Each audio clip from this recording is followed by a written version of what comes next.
Assalamualaikum warahmatullahi wabarakatuh.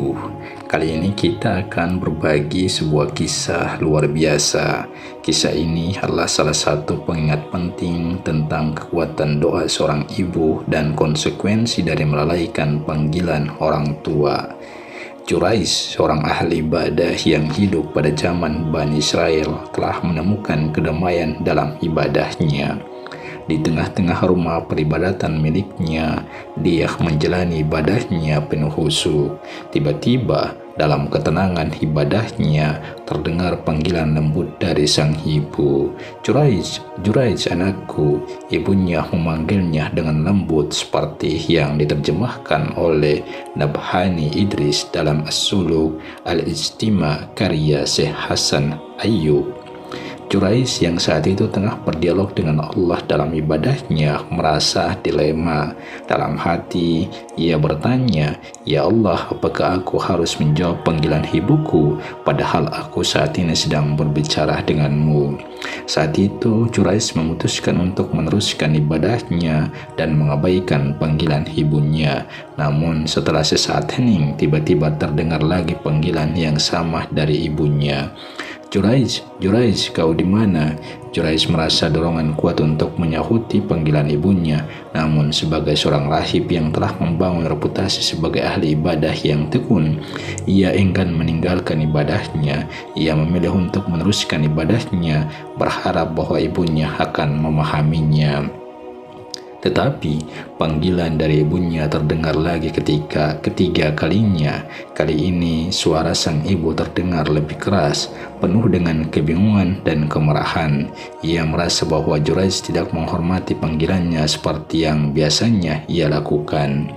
Pada puncak kemarahannya, tiba-tiba dua buruk pun terlontar dari bibir sang ibu.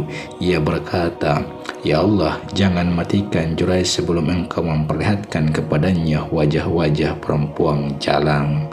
Allah yang maha mengetahui segala hal mengabulkan doa ibu Quraisy. Sebuah hujan besar pun menimpa Quraisy. Ia berpapasan dengan seorang wanita pelacur yang datang dari desa lain ke desa tempat Quraisy tinggal. Wanita ini telah mendengar tentang ketekunan ibadahnya selama ia tinggal di desa tersebut. Wanita pelacur itu pun memiliki niat jahat. Ia berkata kepada beberapa orang di desa tersebut, "Jika kalian mau, aku akan menggoda Quraisy."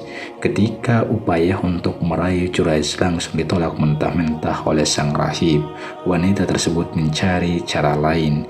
Ia mendatangi seorang pengembala yang bekerja di sekitar lereng gunung desa tersebut. Wanita itu berzina dengan si pengembala dan kemudian melahirkan seorang bayi. Disinilah dimulai tipu muslihat wanita pelacur itu. Ia membuat pengakuan palsu kepada kaum Bani Israel bahwa bayi itu adalah anak Quraisy. Mendengar tuduhan tersebut, para anggota komunitas Bani Israel menjadi marah dan bersatu untuk mengejar Quraisy. Mereka datang ke tempat ibadahnya dengan amarah memuncak. Quraisy yang saat itu berusaha menjaga ketenangan dan kehusuan ibadahnya tidak menyadari apa yang terjadi di luar. Para warga tersebut dengan marah memukuli Quraisy dan merusak rumah peribadatannya. Mereka meyakini bahwa Quraisy telah melakukan perbuatan yang sangat salah dan telah membiarkan kehinaan terjadi di antara mereka. Hingga pada suatu titik, Quraisy teringat dengan doa buruk yang didoakan oleh ibunya ketika dia mengabaikan panggilannya dalam ibadah. Ia menyadari bahwa ujian besar ini adalah akibat dari keengganan awalnya untuk menjawab panggilan ibunya, bahkan dalam situasi yang begitu penting. Namun, kehadiran Allah tidaklah berakhir di sini. Setelah hujan besar ini menimpa Quraisy, ia merasa sangat terpukul dan terluka. Tubuhnya lebam dan rumah peribadatannya dalam keadaan rusak. Ia merenung dan berdoa kepada Allah, memohon petunjuk dan kekuatan untuk menghadapi situasi ini.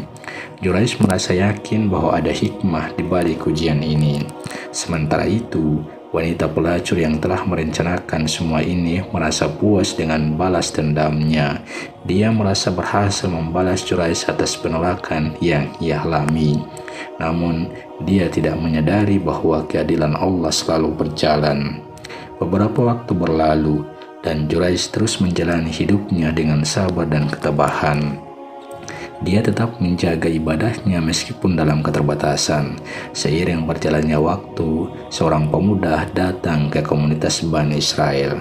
Pemuda itu adalah seorang yang jujur dan penuh integritas. Dia memutuskan untuk menyelidiki kasus Juraiz lebih lanjut. Dia berbicara dengan banyak orang di komunitas tersebut dan mendengar kisah mereka tentang Juraiz. Setelah penyelidikan yang cermat, pemuda itu akhirnya menemukan bahwa Juraiz tidak bersalah. Dia berhasil menemukan saksi-saksi yang membuktikan bahwa Juraiz telah dituduh secara tidak adil. Dengan bukti yang dia kumpulkan, pemuda itu menghadap pemimpin komunitas Bani Israel dan memberitahukan kebenaran. Mereka semua merasa menyesal atas kesalahan yang telah mereka lakukan terhadap Juraiz dan meminta maaf kepadanya. Juraiz yang selama ini menjalani hidupnya dengan kesabaran dan iman menerima permintaan maaf mereka dengan hati yang tulus. Dia tahu bahwa Allah telah memperlihatkan kebenaran akhirnya. Pemimpin komunitas Bani Israel memutuskan untuk membangun kembali rumah peribadatan Juraiz dan memberinya dukungan untuk melanjutkan ibadahnya. Mereka juga menghormatinya sebagai seorang yang tekun dan soleh.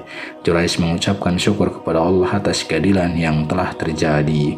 Dia juga merasa terharu oleh upaya pemuda yang tulus dalam mencari kebenaran dan memulihkan. Juraiz mengucapkan syukur kepada Allah atas keadilan yang telah terjadi. Dia juga merasa terharu oleh upaya pemuda yang tulus dalam mencari kebenaran dan memulihkan nama baiknya. Setelah kebenaran terungkap dan Juraiz telah diberikan kembali tempat ibadahnya, kehidupan dalam komunitas Bani Israel mulai kembali ke jalurnya yang normal. Juraiz meneruskan ibadahnya dengan lebih tekun, bersyukur kepada Allah atas keadilannya. Wanita pelacur yang telah memfitnah Juraiz mulai merasa bersalah atas perbuatannya. Meskipun awalnya dia merasa puas karena merasa telah membalas dendamnya pada Juraiz, dia merasa beban moral yang berat dalam hatinya. Dia memutuskan untuk mendekati Juraiz dengan perasaan penyesalan yang mendalam. Dia mengakui segala perbuatannya dan meminta maaf kepada Juraiz atas segala tuduhannya yang salah. Juraiz yang hidup dengan prinsip kasih dan pengampunan menerima permintaan maaf wanita itu. Dia melihat bahwa wanita itu juga telah berubah dan sedang mencari jalan yang benar. Wanita itu kemudian menjalani proses taubat yang tulus, meninggalkan masa lalunya yang kelam dan memulai kehidupan baru yang lebih baik. Juraiz memandu dan memberikan nasihat kepada wanita itu dalam upayanya untuk mendapatkan ridha Allah. Selama bertahun-tahun berikutnya, Juraiz dan wanita itu menjalani hidup yang soleh. Mereka membantu komunitas Bani Israel dan menjadi contoh yang baik bagi orang lain tentang bagaimana taubat dan perubahan dapat membawa kedamaian dan berkah. Kisah ini mengingatkan kita bahwa tidak hanya keadilan Allah yang pasti, tetapi juga rahmat dan pengampunannya. Itu mengilustrasikan kekuatan perubahan, taubat dan upaya untuk memperbaiki diri yang dapat membawa seseorang dari kesalahan ke jalan yang benar. Cerita Juraiz juga menggarisbawahi pentingnya sikap kasih dan pengampunan dalam menghadapi kesalahan orang lain. Inilah pengingat bahwa ketika seorang benar-benar bertaubat dan mencari perbaikan, kita harus bersedia memberikan mereka peluang untuk berubah. Dalam keseluruhan kisah ini, kita melihat bagaimana Allah selalu memperhatikan kebenaran dan merespon doa, bahkan dalam cara yang tidak terduga. Itu juga mengajarkan kita tentang kekuatan kasih, pengampunan, dan keadilan. Kisah Juraiz mengilustrasikan pelajaran moral yang mendalam dan inspiratif yang dapat menjadi pedoman dalam kehidupan kita sehari-hari.